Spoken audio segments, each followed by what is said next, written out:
Okay, so today we continue the topic of secret societies. Last class, we discussed how they come into power. Today, we will look at where they come from and what they believe. Okay? So to understand secret societies, I first need to explain to you the history of religion in the Western world. So in the Western world, there have been three major stages of religious development. And again, I will oversimplify for the purpose of clarity. Okay, so this is a simplified version of the history. So the three major stages of religious development in the Western world are the mother goddess,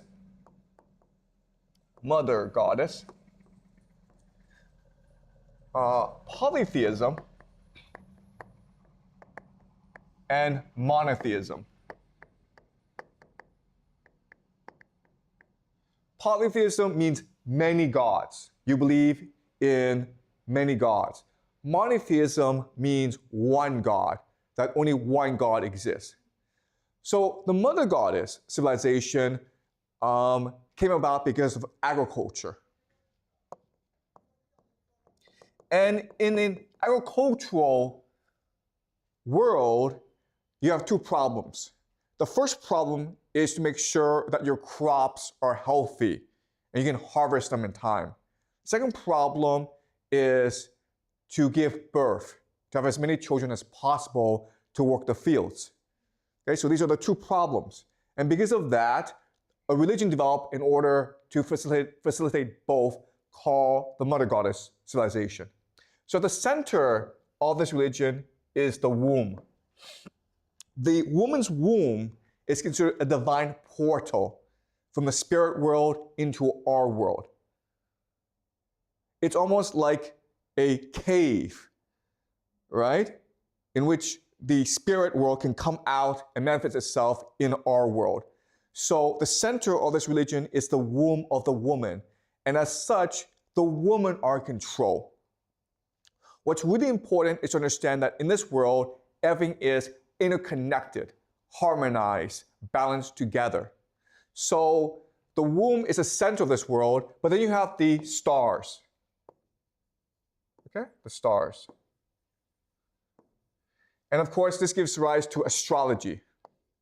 Astrology is the study of the movement of the stars in order to understand its impact on our world. Okay? Then you have, of course, the crops, right? So in an ideal world, all three are aligned together. By studying the stars, you know when to best plant the crops and when to best have children. And in this world, again, it is the women who are in control. They have a high status in society because they believe that women are direct representatives of the mother goddess who rules the world. Usually in this society, the mother goddess is represented as a bird, okay, a bird. Why? Because if you think about it, if you study all the animals in nature, it's a bird that has dominion over the sky. And if life comes from the sky, it makes sense that the mother goddess must be a bird of some sort. But the mother goddess is also paired with a bow, okay? A bow. Why? Because the bow is a symbol of virility and energy. You cannot get pregnant as a woman by yourself. You need a man to do it for you. Okay? So the bird and the bow are the two symbols of worship in this world. Now, this world is very strange from our perspective because there's no property. Everything belongs to everyone. There's no hierarchy. Everyone is the same. And there's no such thing as sex by yourself, okay? So sex is actually a community act. So that these rituals called fertility cults, in which they have sex together. In fact, many men will have sex with one woman. And it makes sense because as a woman, you want to have the best DNA. You want to have the best sperm, right? You don't know who's going to have the best sperm, so just have sex with everyone, and whoever has the best sperm will give it to you. Okay? So that's the mother goddess civilization. Then we switch to polytheism. So why did we make the switch? The answer is war. For the first time in human history, as populations increase, there's now struggle for resources. And what's the most important resource in this world? Do you guys know? The most important resource is women, right? Females. Because it's females that give birth. And so with war, we have a new concept called property. In order to get men to fight wars, you have to give them something as a reward, right? So they get to have a woman, a wife. And now this wife belongs to them and only them. So in this world, what happens is that you now have property, hierarchy, and marriage. And the role of the woman decreases and the role of the man increases. Okay? At the same time, what's happening is that these different societies, in order to fight wars, they have a god. Okay? And when they go to war, it's like the gods are going to war. And if you lose the war, what it means is that your god is inferior to their god. So now you have a hierarchy of gods. So to maintain peace, what happens is that if you lose the war, you admit that your god is weaker than their god, and you now must obey their god. Right? And this is what we call the pantheon. So remember, in the Greek pantheon, Zeus is at the top, and you have Apollo, Ares, Aphrodite, okay? Everyone else is a lower god. But before, they were separate gods. And in a series of wars, the people who believe Zeus is the best god won out against the other gods. And as a result, the other gods became Zeus's children. Yes? Do you have a question? Why does the men are fight for women, but women don't fight for men? Like the women don't fight for the men. So why? Okay, so the question is, why do men go to war and why don't women go to war? Okay, so that's a really good question, okay? So let me explain to you very slowly. So in this world, the women are in control, right? So women have all the status. But over time, as populations increase, you have young men who have no families. And these young men are discarded from the societies because of lack of resources. So these young men now have a problem. They need to find wives in order to survive. So these young men start to raid other societies in order to capture women. Okay, do you understand? So in this society, it's never young women who are discarded because they have value to their society. It's always young men who are discarded. And as a result, these young men become like wolves, okay? They become like a wolf pack who then go and pillage other villages. And that's how you start, and that's how you have the origin of war. Okay, does that make sense? Okay, so now you have this pantheon of gods, okay, which leads to polytheism. Then we make the switch from polytheism to monotheism. Why? Because now you have a new idea called empire. Specifically, the Roman Empire, and they introduced a new religion called Christianity, which is the first monotheistic religion in the world. There's a lot of debate as to what was the first monotheistic religion. Some people say Zoroastrianism, some people say Judaism. I will show you in this class later on that actually the first religion that was monotheistic is Christianity, okay? So the difference between this society, which is a society based on war, is there's a lot of humans, but humans are still the most precious resource. Therefore, it is not in your best interest to kill everyone. But when you have an empire, like the Roman Empire, you don't have to worry about killing other people. In fact, you can go and destroy entire societies, which is what the Romans did. And you can now, as an empire, impose your reality, your God, on everyone else. And that's how you have monotheism. Does that make sense? All right? So, having explained that, what I'm going to show you now is how the worldview, our understanding of the world, changes over time. Okay? So, in the mother goddess civilization, there are two things about their world that's very different from our world, okay? So the first major difference, and this is really important for you guys to remember, is they understood that mind led to matter. Mind leads to matter. But in our world, we believe that it's matter that led to mind. Okay, do you understand? So in science class, you're taught we have a brain, then the brain, because of synaptic connections, creates the mind. Okay, so it's matter that leads to mind.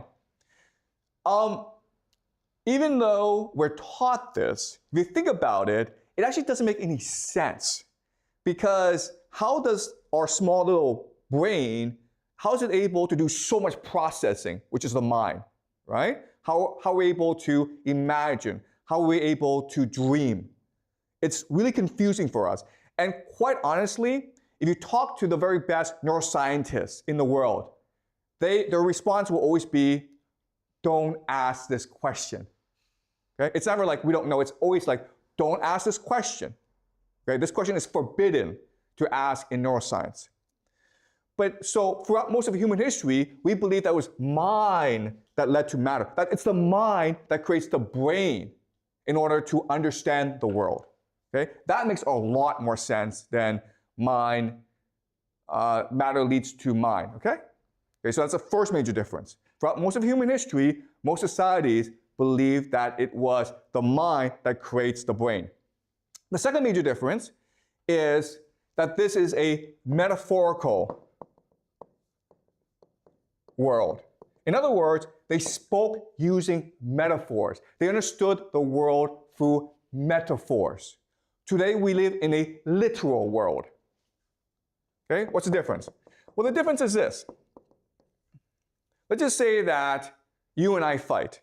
Well, we would say that, okay, what happened was that I became angry, the emotion overwhelmed me, and then I hit him, then he got angry, then he hit me back. Okay, this is a literal interpretation. But back then, the metaphorical understanding was that anger is a god who seized me and who propelled me into the fight. And then anger unleashed the god of vengeance, who fought back by seizing the other person to fight me back, okay? So we believed for most of human history that we were controlled by forces outside our control. Now, today, you may believe that the literal world makes more sense. But if you think about it, from the perspective of human thought, okay? How do you understand the world? How do you interpret what goes on in the world? The metaphorical understanding is actually much more useful.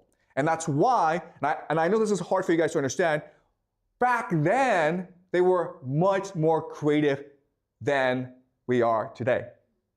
Okay? And also, the things that they were able to do are beyond our imagination. So for example, we've never really figured out how the Egyptians created the pyramids. Okay? For our explanation is aliens did it. Because their mind is beyond our imagination. Okay, so that shows you the switch.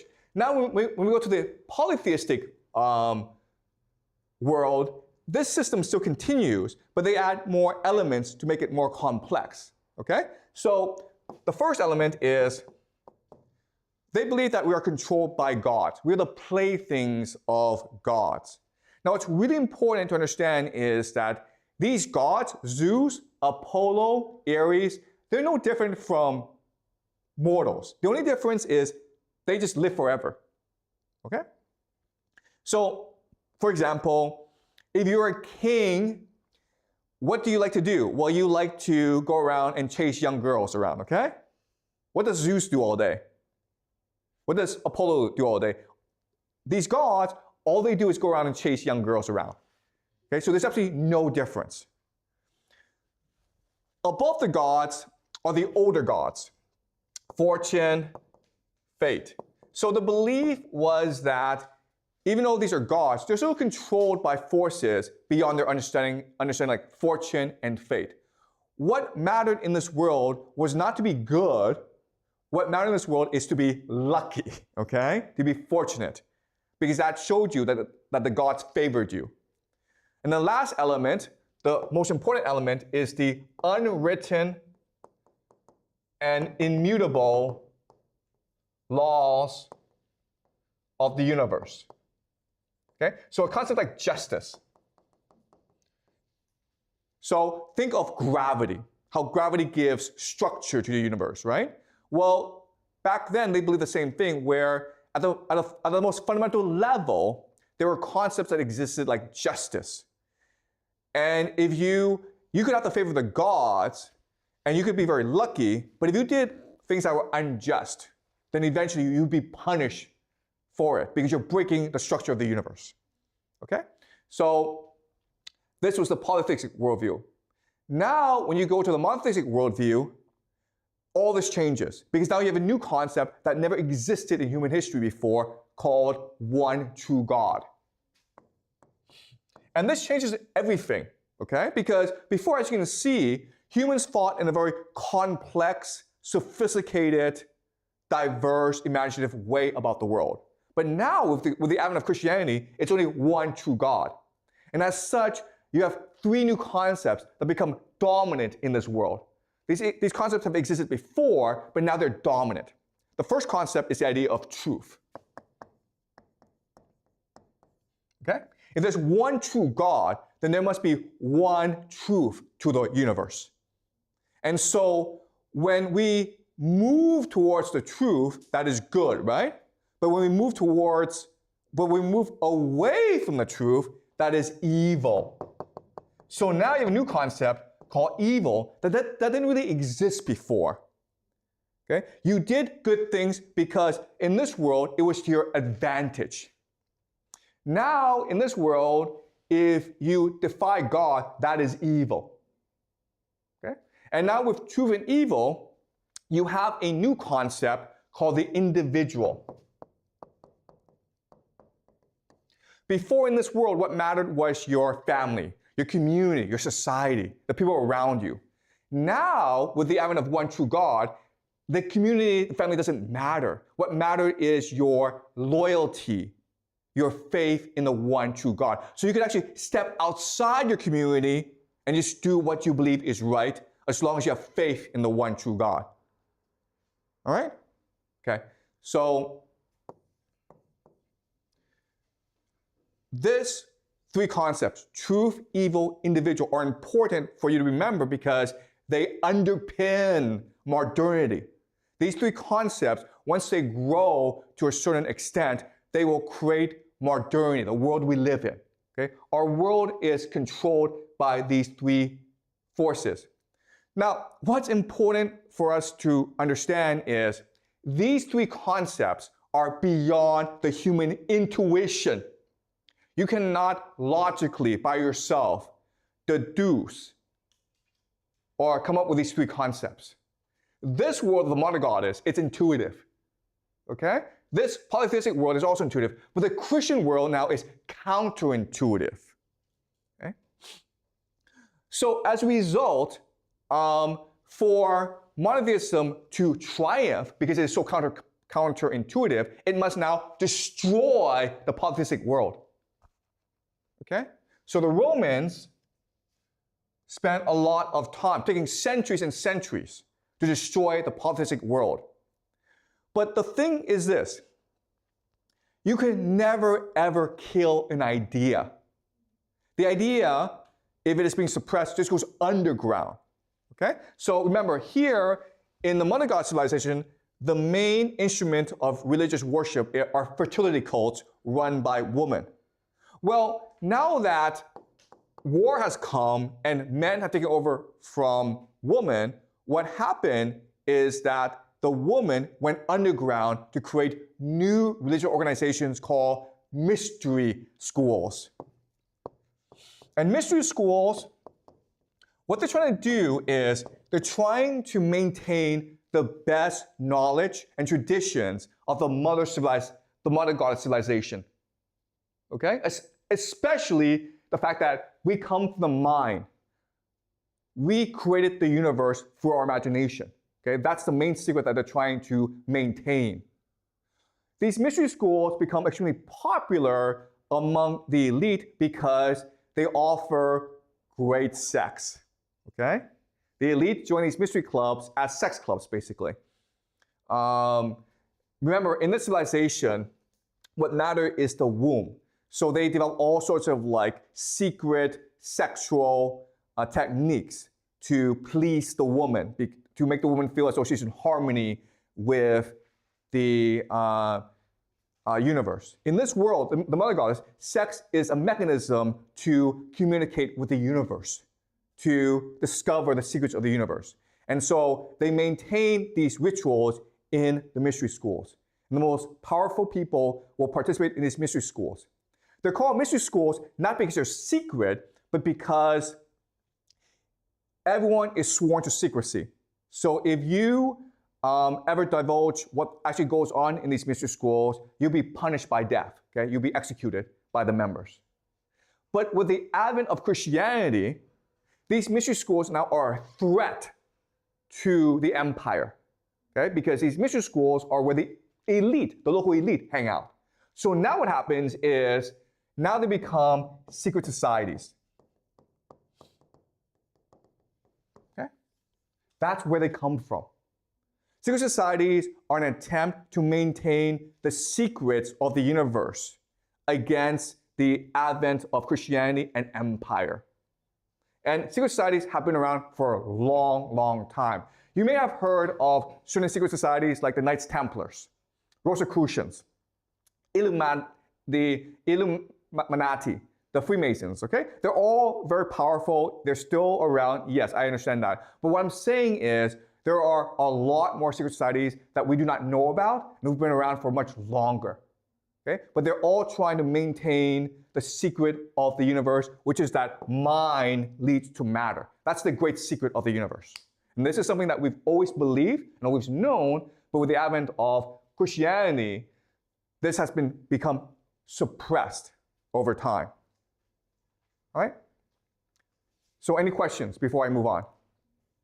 Okay. So now what I will do is I'm going to explain to you Christianity. And I'll explain to you what these secret societies believe, okay? I've already explained to you where they come from, but now what I will do is explain to you what they actually believe about the universe.